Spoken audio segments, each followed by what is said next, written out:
Video ಶುರು ಮಾಡೋಕ್ಕಿಂತ ಮುಂಚೆ ಮತ್ತಷ್ಟು ರೋಚಕ ಮಾಹಿತಿಗಳಿಗಾಗಿ ನಮ್ಮ ಚಾನಲ್ಗೆ ಸಬ್ಸ್ಕ್ರೈಬ್ ಮಾಡಿಲ್ಲ ಅಂದರೆ ಸಬ್ಸ್ಕ್ರೈಬ್ ಮಾಡ್ಕೊಳ್ಳಿ, ಹಾಗೆ ಬೆಲ್ ಐಕನ್ ಮೇಲೆ ಕೂಡ ಕ್ಲಿಕ್. ನಮಸ್ಕಾರ ಗೆಳೆಯರೆ, ಡಿವೈನ್ ಕನ್ನಡ ಯೂಟ್ಯೂಬ್ ಚಾನಲ್ಗೆ ನಿಮಗೆ ಸ್ವಾಗತ. ಗೆಳೆಯರೆ, ಇವತ್ತು ಒಂದು ಸ್ಪೆಷಲ್ ನಂಬರ್ ಆದಂತಹ 1111 ಈ ನಂಬರ್ಗಳ ಬಗ್ಗೆ ನೀವು ಸಾಕಷ್ಟು ವಿಡಿಯೋಗಳಲ್ಲಿ ಈಗಾಗಲೇ ಬೇರೆ ಒಂದು ವಿಡಿಯೋಗಳಲ್ಲಾಗಲಿ ಅಥವಾ ನಮ್ಮ ಒಂದು ಕೆಲವೊಂದು ವಿಡಿಯೋಗಳಲ್ಲಾಗಲೇ ನಾನು ಇದ್ರ ಬಗ್ಗೆ ಹೇಳಿದ್ದೀನಿ. ಹಾಗೆ ಇನ್ನು ಕೆಲವೊಂದು ಬೇರೆ ಯೂಟ್ಯೂಬ್ ಚಾನಲ್ಗಳಲ್ಲೂ ಕೂಡ ನೀವು ನೋಡಿರ್ತೀರ ಇದೊಂದು ಸ್ಪೆಷಲ್ ನಂಬರ್ ಅಂತ, ಅಥವಾ ಇದರಿಂದ ಆಗುವಂಥ ಒಂದು ಲಾಭಗಳೇನು, ಇದನ್ನು ನೀವು ಈಗ ಪದೇ ಪದೇ ಕಾಣ್ತಾ ಇದ್ದರೆ ನಿಮಗೆ ಇದರಿಂದ ಆಗುವಂಥ ಒಂದು ಲಾಭಗಳೇನು ಎಲ್ಲವನ್ನು ಕೂಡ ಹೇಳಿರ್ತಾರೆ. ನಾನು ಕೂಡ ಸಾಕಷ್ಟು ಬಾರಿ ಹೇಳಿದ್ದೀನಿ. ಇನ್ನು ಇವತ್ತಿನ ಈ ಒಂದು ವಿಡಿಯೋದಲ್ಲಿ ವಿಶೇಷವಾಗಿ ಇದರ ಒಂದು ಶಕ್ತಿ, ನಿಜವಾದ ಶಕ್ತಿ ಎಷ್ಟೊಂದು ಜನಕ್ಕೆ ಗೊತ್ತಿಲ್ಲ. ಈ ಒಂದು 1111 ಈ ನಂಬರ್ನ ಒಂದು ನಿಜವಾದ ಶಕ್ತಿ ಅಥವಾ ಈ ಒಂದು ನಂಬರ್ ನಿಮಗೆ ಕಾಣಿಸ್ತಿದೆ ಅಂದರೆ ಅದನ್ನು ಕಾಣಿಸ್ತಿದೆ ಅಂತ ತಕ್ಷಣ ನಿಮಗೆ ಒಳ್ಳೆಯದಾಗೋದಿಲ್ಲ. ಅದಕ್ಕೆ ನೀವು ಕೆಲವೊಂದು ವಿಷಯಗಳನ್ನ ನೀವು ನೆನ್ಪಿಟ್ಕೊಬೇಕಾಗತ್ತೆ, ಕೆಲವೊಂದು ವಿಷಯಗಳನ್ನ ನೀವು ಮಾಡಬೇಕಾಗತ್ತೆ. ಆಗ ಮಾತ್ರ ಇದರಲ್ಲಿ ಸಿಗುವಂತಹ ಕಂಪ್ಲೀಟ್ ಲಾಭಗಳನ್ನು ನೀವು ಪಡ್ಕೊಬೋದು. ಹಾಗಿದ್ರೆ ಆ ಒಂದು ಕೆಲಸಗಳೇನು, ಹಾಗೆ ಇದ್ರ ಬಗ್ಗೆ ಸಾಕಷ್ಟು ವಿಷಯಗಳನ್ನ ನಾನು ಈ ಒಂದು ವಿಡಿಯೋ ಮುಖಾಂತರ ನಿಮಗೆ ತಿಳಿಸ್ಕೊಡ್ತಿದ್ದೀನಿ. ಹಾಗಾಗಿ ಆದಷ್ಟು ಈ ಒಂದು ವಿಡಿಯೋನ ನೀವು ಪೂರ್ತಿಯಾಗಿ ನೋಡೋದನ್ನ ಮರಿಬೇಡಿ. ಅದಕ್ಕಿಂತ ಮುಂಚೆ ವಿಡಿಯೋಗೆ ಒಂದು ಬಾರಿ ಲೈಕ್ ಮಾಡಿ, ಹಾಗೆ ಚಾನಲ್ಗೆ ಸಬ್ಸ್ಕ್ರೈಬ್ ಮಾಡಿಲ್ಲ ಅಂದರೆ ಸಬ್ಸ್ಕ್ರೈಬ್ ಮಾಡ್ಕೊಳ್ಳಿ. ಹಾಗೆ ನಿಮ್ಮ ಇಷ್ಟ ದೇವರ ಒಂದು ಇಷ್ಟವಾದಂತಹ ಮಂತ್ರ, ಯಾವುದಾದ್ರೂ ಒಂದು ಮಂತ್ರ ಇದ್ದರೂ ಕೂಡ ಅದನ್ನು ನಮಗೆ ಕಮೆಂಟ್ ಸೆಕ್ಷನ್ ನೀವು ಕಮೆಂಟ್ ಮಾಡಿ ನಮಗೆ ತಿಳಿಸೋದನ್ನು ನೀವು ಮರಿಬೇಡಿ. ನಿಮಗೆ ನಿಮ್ಮ ಮುಂದಿನ ಭವಿಷ್ಯ ಹೇಗಿದೆ ಎಂದು ತಿಳಿದುಕೊಳ್ಳುವ ಕುತೂಹಲ ಇದೆಯೇ? ಹಾಗೆ ನಿಮ್ಮ ಮಕ್ಕಳ ಮುಂದಿನ ಭವಿಷ್ಯ ಹೇಗಿದೆ ಎಂದು ತಿಳಿದುಕೊಳ್ಳುವ ಕುತೂಹಲ ಕೂಡ ನಿಮಗೆ ಇದ್ದೇ ಇರುತ್ತೆ. ಹಾಗಿದ್ದರೆ ನಿಮಗೆ ನಿಮ್ಮ ಹಾಗೂ ನಿಮ್ಮ ಮಕ್ಕಳ ಜಾತಕದ ಅವಶ್ಯಕತೆ ಇದೆ. ಹಾಗಿದ್ರೆ ಇಲ್ಲಿದೆ ನಿಮಗೆ ಸುವರ್ಣಾವಕಾಶ. ಡಿವೈನ್ ಕನ್ನಡ ವತಿಯಿಂದ 499ಕ್ಕೆ ಸಿಗುವಂತಹ ಕಂಪ್ಲೀಟ್ ಜಾತಕ ನಿಮಗೆ ಕೇವಲ 299 ರೂಪಾಯಿಗೆ ಸಿಗ್ತಾ ಇದೆ. ಜಾತಕದಲ್ಲಿ ನಿಮಗೆ ವಿದ್ಯಾಭ್ಯಾಸ, ವಿವಾಹ, ಉದ್ಯೋಗ, ಆರೋಗ್ಯ, ಸಂತಾನ ಹಾಗೆ ವ್ಯಾಪಾರ ವ್ಯವಹಾರಕ್ಕೆ ಸಂಬಂಧಪಟ್ಟಂತಹ ಎಲ್ಲ ಮಾಹಿತಿಗಳು ನಿಮಗೆ ಈ ಒಂದು ಜಾತಕದಲ್ಲಿ ನಿಮಗೆ ಸಿಗುತ್ತೆ. ಇದರ ಜೊತೆಗೆ ಈ ಜಾತಕದಲ್ಲಿ ನಿಮಗೆ ಗೋಚಾರ ಫಲಗಳಾಗಲಿ, ನಕ್ಷತ್ರ ಫಲಗಳಾಗಲಿ, ದಶಾಫಲಗಳು, ಪಂಚಾಂಗ ಫಲಗಳು, ಹಾಗೆ ಈ ಒಂದು ಸಮಸ್ಯೆಗಳು ನಿಮಗೆ ಏನೇನು ಬರುತ್ತೆ ಅದಕ್ಕೆ ಪರಿಹಾರಗಳು ಎಲ್ಲವೂ ಕೂಡ ಈ ಒಂದು ಜಾತಕದಲ್ಲಿ ನಿಮಗೆ ಇರುತ್ತೆ. ಇದನ್ನು ನೀವು ಸಿಂಪಲ್ ಆಗಿ PDF ಮುಖಾಂತರ ನೀವು ಪಡ್ಕೊಬೋದು. ಇದನ್ನು ನೀವು PDF ರಿಸೀವ್ ಮಾಡಿದ ತಕ್ಷಣ ನೀವು ನಿಮ್ಮ ಹತ್ತಿರ ಇರುವಂತಹ ಜೆರಾಕ್ಸ್ ಶಾಪಲ್ಲಿ ಇದನ್ನು PDF ಮೇಲೆ ನೀವು ಪ್ರಿಂಟ್ ಬೇಕಾದ್ರೂ ಮಾಡಿಸ್ಕೊಬೋದು, ಅಥವಾ ಮೊಬೈಲಲ್ಲೇ ನೀವು ಈ ಒಂದು ಜಾತಕವನ್ನು ನೋಡ್ಕೊಬೋದು. ಆರ್ಡರ್ ಮಾಡುವುದಕ್ಕಾಗಿ ವಿಡಿಯೋ ಕೆಳಗಡೆ ಡಿಸ್ಕ್ರಿಪ್ಷನ್ ಬಾಕ್ಸಲ್ಲಿ ಮೊದಲನೇ ಲಿಂಕ್ ಇರುತ್ತೆ, ಅದರ ಮೇಲೆ ನೀವು ಕ್ಲಿಕ್ ಮಾಡಿ ಇದು ಡೈರೆಕ್ಟಾಗಿ ನಿಮಗೆ ವಾಟ್ಸಪ್ಗೆ ಹೋಗುತ್ತೆ. ಅಲ್ಲಿ ನೀವು ಹೋಗಿ ನಿಮ್ಮ ಹೆಸರು, ನಿಮ್ಮ ಜನ್ಮ ದಿನಾಂಕ, ಹುಟ್ಟಿದ ಸಮಯ, ಹುಟ್ಟಿದ ಊರಿನ ಜಿಲ್ಲೆಯನ್ನು ವಾಟ್ಸಪ್ ಮುಖಾಂತರ ನಮಗೆ ಸೆಂಡ್ ಮಾಡಿ, ನಂತರ ನಿಮಗೆ ಕೇವಲ 2 ದಿನಗಳಲ್ಲಿ ನಿಮಗೆ PDF ಮುಖಾಂತರ ನಿಮ್ಮ ಜಾತಕವನ್ನು ನೀವು ಪಡ್ಕೊಬೋದು. 60ರಿಂದ 70 ಪುಟಗಳು ಕೂಡ ಈ ಒಂದು ಜಾತಕದಲ್ಲಿ ಇರುತ್ತೆ. ಇದ್ರೆ ಮಿಸ್ ಮಾಡದೆ ಆರ್ಡರ್ ಮಾಡಿ, ಹಾಗೆ ನಿಮ್ಮ ಭವಿಷ್ಯದಲ್ಲಿ ನಡೆಯುವಂತಹ ಎಲ್ಲ ವಿಷಯಗಳನ್ನ ಮುಂಚೆನೇ ನೀವು ತಿಳಿದುಕೊಳ್ಳಿ. ಮೊದಲನೇದಾಗಿ ಈ ಒಂದು ನಂಬರ್ 1111 ಈ ನಂಬರ್ ಎಷ್ಟು ಶಕ್ತಿಶಾಲಿ ಅನ್ನೋದು ನಾನು ಹೆಚ್ಚಾಗಿ ಹೇಳಬೇಕಾಗಿಲ್ಲ, ನಿಮಗೆ ಗೊತ್ತಿರುತ್ತೆ. ವಿಶೇಷವಾಗಿ ಇದನ್ನು ನೋಡಿದಾಗ ನಾರ್ಮಲ್ ಆಗಿ ನೀವು ತ್ರಿಶೂಲವನ್ನು ನೆನೆಸ್ಕೊಬೋದು. ಒಂದು ದೇವಿಯ ಒಂದು ತ್ರಿಶೂಲ ಕೂಡ 3 ನಂಬರ್ ಇರುತ್ತೆ. ಇದು ಕೂಡ ಕರೆಕ್ಟಾಗಿ ನೀವು ಒಂದು ರೀತಿಯಲ್ಲಿ ನೋಡಿದಾಗ ನಿಮಗೆ 1111 ಥರ ಕಾಣುತ್ತೆ. ಇದು ಕೂಡ ಒಂದು ವಿಶೇಷ ಅಂತಲೇ ಹೇಳ್ಬೋದು. ಹಾಗೆ ಸಾಕಷ್ಟು ವಿಷಯಗಳು ನಮ್ಮ ಒಂದು ಜಗತ್ತಿನಲ್ಲಿ, ನಮ್ಮ ಒಂದು ಯೂನಿವರ್ಸ್ನಲ್ಲಿ 1111 ಅನ್ನೋದು ಸಾಕಷ್ಟು ಒಂದು ಒಳ್ಳೆಯ ಒಂದು ಸಂಕೇತವನ್ನು ಕೊಡುತ್ತೆ. ವಿಶೇಷವಾಗಿ 12ಕ್ಕಿಂತ ಮುಂಚೆ ಬರೋದು ಕೂಡ 11 ಆಗುತ್ತೆ. ಅಥವಾ ಇದ್ರ ಜೊತೆಗೆ ಇನ್ಫಿನಿಟಿ ಅಂದರೆ ಅಂತ್ಯವೇ ಇಲ್ದಿರುವಂತಹ ಒಂದು ವಸ್ತು ಆಗಿರಲಿ ಅಥವಾ ಒಂದು ನಂಬರ್ ಆಗಿರಲಿ, ಅದನ್ನು ಕೂಡ ಇದು ಸಂಕೇತವನ್ನು ಮಾಡುತ್ತೆ ಅಂತ ಹೇಳ್ಬೋದು. ಇದು ಕೂಡ ತುಂಬಾ ವಿಶೇಷವಾದಂಥ ಒಂದು ನಂಬರ್ ಆಗಿರುತ್ತೆ. ಇನ್ನು ವಿಶೇಷವಾಗಿ ತುಂಬ ಜನಕ್ಕೆ ಇದು ತುಂಬ ಸಾಕಷ್ಟು ಬಾರಿ ಕಾಣ್ತಾ ಇದೆ. ನನಗೆ ಬೆಳಗ್ಗೆ ಎದ್ದರೆ ಒಂದೊಂದ್ಸತಿ ಸಡನ್ನಾಗಿ 1111 ಕಾಣ್ತಿದೆ, ಅಥವಾ ಯಾವಾಗಾದ್ರೂ ನನಗೆ ಮತ್ತೆ ಈ ನಂಬರ್ ಕಾಣಿಸ್ತಿದೆ ಅಂತ ಹೇಳಿದ್ರೆ ತುಂಬ ಜನ ಹೇಳೋದೇನೆಂದರೆ ಇದು ತುಂಬ ಲಕ್ಕಿ ಅಂತ ಹೇಳ್ತಾರೆ. ಹೌದು, ಇದು ತುಂಬ ಅದೃಷ್ಟ ಅಂತಲೇ ಹೇಳ್ಬೋದು, ಇದರಲ್ಲೇನು ಬೇರೆ ಮಾತೇ ಇಲ್ಲ, ಇದು ಅದೃಷ್ಟನೇ.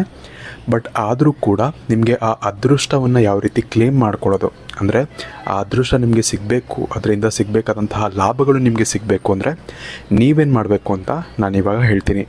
ಮೊದಲನೇದಾಗಿ ಫಸ್ಟು ನಿಮಗೆ ಯಾವ ಒಂದು ವಿಚಾರವನ್ನು ನೀವು ನೆನ್ಪಿಟ್ಕೊಬೇಕು ಅಂದರೆ ಅದು ಯೂನಿವರ್ಸ್ ಮೇಲೆ ಇರುವಂತಹ ಒಂದು ನಂಬಿಕೆ. ಯಾವ ಥರ ನಂಬಿಕೆ ಅಂತ ನೀವು ಕೇಳ್ಬೋದು. ವಿಶೇಷವಾಗಿ ಏನಾಗುತ್ತೆ ಅಂದರೆ ನಮಗೆ ಯಾರಾದರೂ ಒಬ್ಬರು ಬಂದ್ಬಿಟ್ಟು ಇದನ್ನು ಮಾಡಿ ಒಳ್ಳೆಯದಾಗತ್ತೆ ಅಂತ ಹೇಳಿದ್ರೆ ಯೂಶಲಿ ನಾವು ಮಾಡ್ತೀವಿ. ಅದನ್ನು ಯಾರೇ ಒಂದು ಭಕ್ತರಾಗಿರಲಿ, ಯಾರಾದರೂ ಆಗಿರಲಿ, ಅದನ್ನು ಮಾಡ್ತೀವಿ. ಅದೇ ನಿನಗೆ ಆಲ್ರೆಡಿ ಒಳ್ಳೆಯದಾಗಿದೆ ಅಂತ ನೀನು ತಿಳ್ಕೊ ಅಂತ ಹೇಳಿದ್ರೆ ಅದು ಸ್ವಲ್ಪ ಕಷ್ಟ ಆಗುತ್ತೆ. ಯಾಕಂದರೆ ನಮಗೆ ಆ ಒಳ್ಳೆಯದನ್ನೋದು ಆಗಿಲ್ಲ, ಬಟ್ ಆದರೂ ಕೂಡ ಅದಾಗಿದೆ ಅಂತ ನಾವು ಅಂದ್ಕೊಬೇಕು. ಏನೋ ಒಂದು ಒಳ್ಳೆಯದು ನಮ್ಮ ಜೀವನದಲ್ಲಿ ಯಾವುದಾದ್ರು ಒಂದು ವಿಷಯದಲ್ಲಾದರೂ ಆಗಿರಲಿ, ಒಳ್ಳೆಯದೇ ಆಗಿಲ್ಲ ಅಂದರೂ ಕೂಡ ನಾವು ಒಳ್ಳೆಯದಾಗಿದೆ ಅಂತ ತಿಳ್ಕೊಬೇಕು ಅಂದರೆ ಅದು ಸ್ವಲ್ಪ ಕಷ್ಟ ಆಗುತ್ತೆ. ಅಲ್ಲಿ ತುಂಬ ಜನ ಇದರಿಂದ ಲಾಭ ಪಡ್ಕೊತಾರೆ. ವಿಶೇಷವಾಗಿ ಇದರಲ್ಲಿರೋ ಟ್ರಿಕ್ಕೇ ಅದು. ಈ ಒಂದು ಯೂನಿವರ್ಸ್ ಅಂತ ಕಾನ್ಸೆಪ್ಟೇ ಇರೋದೇ ಆ ಥರ. ನೀವೇನು ಸಬ್ಕಾನ್ಷಿಯಸ್ ಮೈಂಡಲ್ಲಿ ನೀವು ಆಗಿದೆ ಅಂತ ಅಂದ್ಕೊಳ್ತೀರ.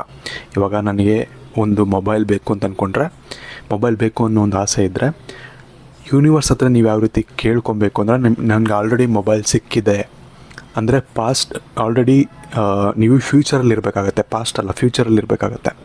ಸೊ ಈ ರೀತಿ ಯೂನಿವರ್ಸ್ ಪೋರ್ಟಲ್ ಅನ್ನೋದು ಓಪನ್ ಆಗುತ್ತೆ. ಈ ರೀತಿ ನಿಮಗೆ ಅದರಿಂದ ಸಿಗಬೇಕಾದಂತಹ ಲಾಭಗಳು ನಿಮಗೆ ಸಿಗುತ್ತೆ. ಸೊ ಇದು ಕೂಡ ಅಷ್ಟೇ, ಒಂದೊಂದು ನಿಮಗೆ ಮತ್ತೆ ಕಾಣಿಸ್ತಾ ಇದೆ ಅಂತ ಹೇಳಿದ್ರೆ ಇದು ಒಳ್ಳೆಯದೇ. ಇದು ನಿಮಗೆ ಸಾಕಷ್ಟು ಲಾಭಗಳನ್ನ ಕೊಡುತ್ತೆ. ಆದರೆ ನಿಮಗೆ ಯಾವ ಕೆಲಸ ಆಗಬೇಕು ಅಂತಿದೆಯೋ, ಯಾವ ಕೆಲಸ ಅಥವಾ ಯಾವ ಒಂದು ಆಸೆ ನಿಮಗೆ ನೆರವೇರಬೇಕು ಅಂತಿದೆಯೋ ಅದು ನನಗೆ ಆಲ್ರೆಡಿ ನೆರವೇರಿದೆ, ಅಥವಾ ಆ ಒಂದು ಆಸೆ ನನಗೆ ಆಲ್ರೆಡಿ ಪೂರೈಸೋಗಿದೆ ಅಂತ ನೀವು ಅಂದ್ಕೊಬೇಕಾಗತ್ತೆ. ಇದೇ ಥರ ಫಾರ್ ಎಕ್ಸಾಂಪಲ್ ನಿಮಗೆ ಕೆಲಸ ನೋಡ್ತಿದ್ದೀರಾ, ಕೆಲಸ ಸಿಗ್ತಿಲ್ಲ ತುಂಬ ದಿನದಿಂದ, ಈ ಒಂದು ನಂಬರ್ ನಿಮಗೆ ಮತ್ತೆ ಕಾಣ್ತಿದೆ ಅಂದರೆ ನನಗೆ ಆಲ್ರೆಡಿ ಕೆಲಸ ಸಿಕ್ತು, ಥ್ಯಾಂಕ್ ಯು ಯೂನಿವರ್ಸ್ ಅಂತ ನೀವು ಯೂನಿವರ್ಸ್ ಹತ್ರ ನೀವು ಕೇಳ್ಕೊಬೇಕಾಗತ್ತೆ. ಈ ರೀತಿ ನೀವು ಮಾಡ್ಕೊಂಡು ಹೋದರೆ, ಒಂದು ಸತಿ 2 ಸತಿ ಮಾಡಿದ್ರೆ ನಿಮಗೆ ಅದರ ರಿಸಲ್ಟ್ ಬರೋದಿಲ್ಲ. ಬಟ್ ನೀವು ಆ ಒಂದು ನಂಬಿಕೆ ನಿಮ್ಮ ಮನಸ್ಸಲ್ಲಿ ಇರಲೇಬೇಕು. ಆಲ್ರೆಡಿ ಆಗೋಗಿದೆ ಅನ್ನೋದು ನಿಮಗೆ ಆ ಥರ ಯೋಚನೆ ಮಾಡೋಕ್ಕೆ ತುಂಬ ಕಷ್ಟ. ಅದಷ್ಟು ಈಸಿ ಅಲ್ಲವೇ ಅಲ್ಲ, ನೀವು ಅಂದ್ಕೊಂಡಷ್ಟು ಈಸಿ ಅಲ್ಲ. ಒಂದು ದುಡ್ಡು ಬರಬೇಕು ಅಂತಿದ್ರೆ ಅದು ಆಲ್ರೆಡಿ ಬಂದಿದೆ ಅಂತ ತಿಳ್ಕೊಳ್ಳೋಕ್ಕೆ ತುಂಬ ಕಷ್ಟ ಆಗುತ್ತೆ. ಬಟ್ ಆ ಒಂದು ಕಷ್ಟವನ್ನು ನೀವು ಕರೆಕ್ಟಾಗಿ ಆ ಒಂದು ನಂಬಿಕೆ ಇಟ್ಕೊಂಡು ನೀವು ಅದನ್ನು ನೀವು ಮಾಡಿದ್ರೆ, ಆಲ್ರೆಡಿ ಆಗಿದೆ ನನಗೆ ಅಥವಾ ಈ ರೀತಿ ಆಗುತ್ತೆ ಅನ್ನೋ ಒಂದು ನಂಬಿಕೆ ಇದ್ದರೂ ಕೂಡ ನಿಮಗೆ ಸಾಕಷ್ಟು ಅದರಿಂದ ಸಹಾಯ ಆಗುತ್ತೆ. ಬಟ್ ಮನಸ್ಸಲ್ಲಿ ಒಂದು ಡೌಟ್ ಇರುತ್ತೆ, ಆಗುತ್ತೋ ಇಲ್ಲೋ, ಈ ಥರ ಅಂದ್ಕೊಂಡ್ರೆ ಆಗ್ಬಿಡುತ್ತಾ ಅನ್ನೋ ಒಂದು ಡೌಟ್ ಇರುತ್ತೆ ಕೆಲವೊಬ್ಬರಿಗೆ. ಅಥವಾ ಯಾವ್ದಾರು ಒಂದು ವಿಷಯ ಹೇಳಿದ್ರು ಕೂಡ ಈ ಥರ ಮಾಡಿಬಿಟ್ರೆ ಆಗ್ಬಿಡುತ್ತಾ ಅನ್ನೋ ಒಂದು ಡೌಟ್ ಕೆಲವೊಬ್ಬರಿಗೆ ಇರುತ್ತೆ, ಭಕ್ತರಿಗೆ. ವಿಶೇಷವಾಗಿ ಒಂದು ದೇವರು ಅಂತ ಬಂದಾಗಲೂ ಕೂಡ ಕೆಲವೊಬ್ಬರಿಗೆ ಈ ಥರ ಒಂಥರ ವಿಚಿತ್ರವಾದಂಥ ಒಂದು ಡೌಟ್ಗಳಿರುತ್ತೆ. ಸೊ ಅಂಥವ್ರಿಗೆ ಅಷ್ಟೊಂದು ಫಲ ದೇವರು ಕೊಡೋದಿಲ್ಲ. ಯಾಕಂದರೆ ನಿಮಗೆ ನಂಬಿಕೆನೇ ಇಲ್ಲ ಅಂದಮೇಲೆ ಆ ಫಲ ಕೊಟ್ಟು ಏನು ಪ್ರಯೋಜನ ಅಲ್ವಾ? ಅದಕ್ಕೋಸ್ಕರ ದೇವರು ಅಂಥವ್ರಿಗೆ ಸ್ವಲ್ಪ ಫಲಗಳನ್ನ ಕೊಡೋದು ಕಡಿಮೆ. ಸೊ ಅದೇ ರೀತಿ ಇಲ್ಲೂ ಕೂಡ ಆ್ಯಕ್ಟ್ ಆಗುತ್ತೆ. ನಿಮಗೆ ಅದರ ಮೇಲೆ ಒಂದು ನಂಬಿಕೆ ಇತ್ತು ಅಂದರೆ ನಿಮಗೆ ಅದರಿಂದ ಏನೇನು ಲಾಭಗಳು ಸಿಗಬೇಕು, ಅಥವಾ ನೀವೇನು ಅಂದ್ಕೊಂಡಿರ್ತೀರ ಆಲ್ರೆಡಿ ಆಗಿದೆ ಅಂತ ನೀವು ಅಂದ್ಕೊಂಡು ಯೂನಿವರ್ಸ್ಗೆ ನೀವು ಅದನ್ನು ಕೃತಜ್ಞತೆಯನ್ನು ಹೇಳ್ತಿರ್ತೀರ. ಅವಾಗೇನಾಗುತ್ತೆ ಅಂದರೆ ಯೂನಿವರ್ಸ್ ಕೂಡ ಆಲ್ರೆಡಿ ಆಗಿದೆ ಅಂತ ತಿಳ್ಕೊಂಡು ಆ ಒಂದು ಏನಂತಾರೆ, ಆ ಒಂದು ಆಸೆ ಅಥವಾ ಆ ಒಂದು ಇಚ್ಛೆ ನಿಮಗೇನಿದೆ ಅದನ್ನು ನೆರವೇರ್ಸೋಕ್ಕೆ ಪೂರ್ತಿ ಪ್ರಯತ್ನವನ್ನು ಯೂನಿವರ್ಸ್ ಮಾಡುತ್ತೆ. ಸೊ ಇದು ಯೂನಿವರ್ಸ್ನ ಒಂದು ವಿಶೇಷತೆ ಅಂತಲೇ ಹೇಳ್ಬೋದು. ತುಂಬ ದೊಡ್ಡ ವಿಶೇಷತೆ ಇದು. ತುಂಬ ಜನಕ್ಕೆ ಗೊತ್ತಿದೆ, ಬಟ್ ಯಾವ ರೀತಿ ಇದನ್ನು ಕ್ಲೇಮ್ ಮಾಡ್ಕೊಳ್ಳೋದು, ಯಾವ ರೀತಿ ಇದನ್ನು ನಮ್ಮ ಜೀವನದಲ್ಲಿ ಅಳವಡಿಸ್ಕೊಳ್ಳೋದು, ಅಥವಾ ನಮ್ಮ ಜೀವನದಲ್ಲಿ ಇದರಿಂದ ಯಾವ ರೀತಿ ಲಾಭಗಳನ್ನ ಪಡ್ಕೊಳ್ಳೋದು, ಇಂತಹ ಸಾಕಷ್ಟು ವಿಷಯಗಳು ಜನರಿಗೆ ಗೊತ್ತಿಲ್ಲ.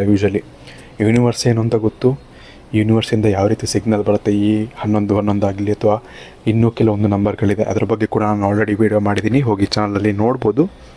ಇದೇ ರೀತಿ ಬೇರೆ ನಂಬರ್ಗಳು ಕೂಡ ಇದೆ. ಆದರೆ ಅದರಿಂದ ಯಾವ ರೀತಿ ಲಾಭ ಪಡ್ಕೊಳ್ಳೋದು ಅನ್ನೋದು ಸ್ವಲ್ಪ ಜನಕ್ಕೆ ಗೊತ್ತಿರೋದಿಲ್ಲ, ಅಥವಾ ಅದನ್ನು ಕಂಪ್ಲೀಟಾಗಿ ನಂಬಿಕೊಂಡು ಅದನ್ನು ಮಾಡೋಕ್ಕೆ ತುಂಬ ಜನಕ್ಕೆ ಬರೋದಿಲ್ಲ. ಸೊ ಅದು ನಿಮಗೆ ತೊಂದರೆಗಳಾಗತ್ತೆ. ಇದ್ರ ಜೊತೆಗೆ ಇನ್ನೊಂದು ವಿಶೇಷವಾಗಿ ಏನು ಮಾಡ್ಬೋದು ಅಂದರೆ, ಆದಷ್ಟು ನೀವು ಥ್ಯಾಂಕ್ ಯು ಯೂನಿವರ್ಸ್ ಅಂತ ನಿಮಗೆ ಆ ನಂಬಿಕೆ ಬರ್ತಾಯಿಲ್ಲ, ನೀವು ಎಷ್ಟೇ ಟ್ರೈ ಮಾಡಿದ್ರು ಬರ್ತಾಯಿಲ್ಲ ಅಂತ ಹೇಳಿದ್ರೆ, ನೀವು ಪೇಪರಲ್ಲಿ ತುಂಬ ಜನ ಮಾಡ್ತಾರೆ ಇದನ್ನು. ತುಂಬ ಜನ ಮಾಡೋದನ್ನ ನಾನು ಕೂಡ ಕಣ್ಣಾರೆ ನೋಡಿದ್ದೀನಿ, ನಾನು ಕೂಡ ಮಾಡಿದ್ದೀನಿ ಕೆಲವೊಂದು ಸತಿ. ತುಂಬ ಜನ ಏನು ಮಾಡ್ತಾರೆ ಅಂದರೆ, ಪೇಪರಲ್ಲಿ ಥ್ಯಾಂಕ್ ಯು ಯೂನಿವರ್ಸ್ ಅಂತ ಎಷ್ಟು ಸತಿ ಆಗುತ್ತೋ ಅಷ್ಟು ಸತಿ ಬರೆಯೋದು. ಇದರಿಂದ ಏನಾಗುತ್ತೆ ಅಂದರೆ, ನಿಮ್ಮ ಸಬ್ಕಾನ್ಷಿಯಸ್ ಮೈಂಡಲ್ಲಿ ನೀವು ಯೂನಿವರ್ಸ್ಗೆ ಆಲ್ರೆಡಿ ನೀವು ಕೃತಜ್ಞತೆಯನ್ನು ಹೇಳ್ತಿದ್ದೀರಾ ಅಂತ ಒಂದು ಕುತ್ಕೊಂಡ್ಬಿಡುತ್ತೆ ನಿಮ್ಮ ತಲೆಯಲ್ಲಿ. ಸೊ ಇದರಿಂದ ಕೂಡ ಸಾಕಷ್ಟು ಬೇಗ ನಿಮಗೆ ರಿಸಲ್ಟ್ಸ್ ಬರುತ್ತೆ. ಅಂದರೆ ಯಾವ ಕೆಲಸ ಆಗಬೇಕು ಅಂತ ನಿಮಗೆ ಮನಸ್ಸಲ್ಲಿದೆಯೋ ಆ ಒಂದು ಕೆಲಸ ತುಂಬ ಬೇಗ ಆಗುತ್ತೆ ಅಂತ ಹೇಳ್ಬೋದು ಈ ರೀತಿ ಮಾಡೋದ್ರಿಂದ ಕೂಡ. ಸೊ ಈ ಒಂದು ಕಾರಣದಿಂದಾಗಿ ಇದನ್ನು ಕೂಡ ಮಾಡಿ. ಎಷ್ಟು ಸತಿ ಬರಿಬೇಕು ಏನು ಅನ್ನೋದು ನಿಮಗೆ ಬಿಟ್ಟಿರುತ್ತೆ. ನೀವು ಎಷ್ಟು ಸತಿ ಆಗುತ್ತೋ ಅಷ್ಟು ಸತಿ ಬರೀರಿ. ಎಷ್ಟೇ ಸತಿ ಬರಿಬೇಕು ಅಂತಿಲ್ಲ. ನೀವು 11 ಸತಿ ಬರಿಬೋದು, ಅಥವಾ 1111 ಸತಿ ಬೇಕಾದ್ರೂ ಬರಿಬೋದು. ಇದೆಲ್ಲ ನಿಮಗೆ ಬಿಟ್ಟಿರುತ್ತೆ. ಸೊ ಅದೇ ನಿಮಗೆ ರಿಸಲ್ಟ್ಸ್ ಎಷ್ಟು ಬೇಗ ಬೇಕು, ಎಷ್ಟು ಒಳ್ಳೆ ರೀತಿಯಲ್ಲಿ ಬೇಕು, ಅದರ ಮೇಲೆ ಕೂಡ ಡಿಪೆಂಡ್ ಆಗುತ್ತೆ ಅಂತ ಹೇಳ್ಬೋದು. ಇನ್ನು ಇವತ್ತಿನ ಈ ಒಂದು ವಿಡಿಯೋಗೆ ಇಷ್ಟ ಫ್ರೆಂಡ್ಸ್, ಇವತ್ತಿನ ಈ ವಿಡಿಯೋ ನಿಮಗೆ ಇಷ್ಟ ಆಗಿದೆ ಅಂತ ಅಂದ್ಕೊಳ್ತೀನಿ. ಆದಷ್ಟು ಈ ಒಂದು ವಿಡಿಯೋಯಿಂದ ಇನ್ನೊಬ್ರಿಗೂ ಕೂಡ ಉಪಯೋಗವನ್ನು ಪಡ್ಕೊಳ್ಳೋ ಥರ ಮಾಡಿ, ಇನ್ನಷ್ಟು ಇದನ್ನು ಶೇರ್ ಮಾಡಿ ನಿಮ್ಮ ಒಂದು ಫ್ರೆಂಡ್ಸ್ ಹಾಗೂ ಫ್ಯಾಮಿಲಿಯವ್ರ ಜೊತೆ. ಹಾಗೆ ಆದಷ್ಟು ಚಾನಲ್ಗೆ ಸಬ್ಸ್ಕ್ರೈಬ್ ಮಾಡಿಲ್ಲ ಅಂದರೆ ಸಬ್ಸ್ಕ್ರೈಬ್ ಮಾಡ್ಕೊಳ್ಳಿ. ಈ ಒಂದು ವಿಡಿಯೋ ಫಸ್ಟ್ ಆಫ್ ಆಲ್ ನೀವು ನೋಡ್ತಿದ್ದೀರಾ ಅಂದರೆ ಇದೇ ವಿಶೇಷ, ಇದೇ ನಿಮಗೆ ಯೂನಿವರ್ಸ್ ನೀಡ್ತಿರುವಂಥ ಒಂದು ಒಳ್ಳೆಯ ಸಂದೇಶ ಅಂತ ಹೇಳ್ಬೋದು. ಹಾಗಾಗಿ ನಿಮಗೆ ಸಿಕ್ಕಿರುವಂಥ ಈ ಒಂದು ಗುಡ್ ನ್ಯೂಸ್ ಅಥವಾ ಈ ಒಂದು ಒಳ್ಳೆಯ ಒಂದು ಮೆಸೇಜ್ ಏನಿದೆ ಅಂದರೆ ಯೂನಿವರ್ಸ್ ಕಡೆಯಿಂದ ಸಿಕ್ಕಿರುವಂಥ ಒಳ್ಳೆಯ ಮೆಸೇಜ್ ಏನಿದೆ, ಇದನ್ನು ಇನ್ನೊಬ್ಬರಿಗೂ ಕೂಡ ಶೇರ್ ಮಾಡೋದ್ರಿಂದ ನಿಮಗಿರುವಂಥ ಒಂದು ಏನಂತಾರೆ ಒಳ್ಳೆಯ ಒಂದು ವಿಷಯಗಳು ಕೂಡ ಹೆಚ್ಚಾಗುತ್ತೆ ಅಂತ ಹೇಳ್ಬೋದು. ಹಾಗಾಗಿ ಆದಷ್ಟು ಇದನ್ನು ಶೇರ್ ಮಾಡ್ಕೊಳ್ಳಿ. ಹಾಗೆ ನಾನು ಮುಂಚೆ ಒಂದು ಜಾತಕದ ಆ್ಯಡ್ ಹಾಕಿದ್ದೆ. ನಿಮ್ಮ ಹತ್ರ ಜಾತಕ ಇಲ್ಲ ಅಂದರೆ ಆದಷ್ಟು ನೀವು ಜಾತಕವನ್ನು ಮಾಡ್ಸೋಕ್ಕೆ ಟ್ರೈ ಮಾಡಿ. ಯಾಕಂದರೆ ಜಾತಕ ಅನ್ನೋದು ತುಂಬ ಇಂಪಾರ್ಟೆಂಟ್ ಆಗುತ್ತೆ. ನಿಮ್ಮ ಭವಿಷ್ಯದಲ್ಲಿ ಏನೇನು ಆಗಬಹುದು ಕೆಲವೊಂದು ವಿಷಯಗಳು ಅದರಲ್ಲಿ ಇರುತ್ತೆ. ಸೊ ಅದರಿಂದ ನೀವು ರೆಫರ್ ಮಾಡ್ಕೊಬೋದು ಯಾವ ರೀತಿ ನನ್ನ ಜೀವನ ಇರುತ್ತೆ ಮುಂದೆ ಅಂತ. ಸೊ ಈಸಿಯಾಗಿ ಡಿಸ್ಕ್ರಿಪ್ಷನಲ್ಲಿ ಲಿಂಕ್ ಕೊಟ್ಟಿರ್ತೀನಿ. ನಿಮ್ಗೆ ಕ್ಲಿಕ್ ಮಾಡಿದ್ರೆ ಡೈರೆಕ್ಟಾಗಿ ವಾಟ್ಸಾಪ್ ಬರುತ್ತೆ. ಅಲ್ಲಿ ನಿಮ್ಮ ಡೀಟೇಲ್ಸ್ ಕಳಿಸಿದ್ರೆ ನಿಮಗೆ ಕೆಲವೊಂದು ದಿನಗಳಲ್ಲಿ ನಿಮಗೆ ಕಳಿಸ್ಕೊಡ್ತೀನಿ. ಸೊ ಈ ರೀತಿ ನೀವು ಅದನ್ನು ಕೂಡ ಮಾಡ್ಬೋದು. ಇನ್ನು ಆದಷ್ಟು ವೀಡಿಯೋನ ಶೇರ್ ಮಾಡ್ಕೊಳ್ಳಿ, ಲೈಕ್ ಮಾಡಿ. ಹಾಗೆ ಚಾನಲ್ಗೆ ಸಬ್ಸ್ಕ್ರೈಬ್ ಮಾಡಿಲ್ಲ ಅಂದರೆ ಸಬ್ಸ್ಕ್ರೈಬ್ ಮಾಡ್ಕೊಳ್ಳಿ. ಹಾಗೆ ನಿಮ್ಮ ಇಷ್ಟ ದೇವರ ಒಂದು ಇಷ್ಟವಾದಂಥ ಮಂತ್ರ ಏನಿದೆ ಅದನ್ನು ನೀವು ಕಮೆಂಟ್ ಸೆಕ್ಷನಲ್ಲಿ ಕಮೆಂಟ್ ಮಾಡಿ. ಎಕ್ಸಾಂಪಲ್, ಶಿವ ನಿಮಗೆ ಇಷ್ಟ ಅಂತಂದರೆ ಓಂ ನಮಃ ಶಿವ ಅಂತ ಕಮೆಂಟ್ ಮಾಡ್ಬೋದು. ಈ ಥರ ಯಾವ ಒಂದು ಇಷ್ಟ ದೇವರಿತ್ತೋ ಅದನ್ನು ನೀವು ಕಮೆಂಟ್ ಮಾಡ್ಬೋದು. ಧನ್ಯವಾದಗಳು.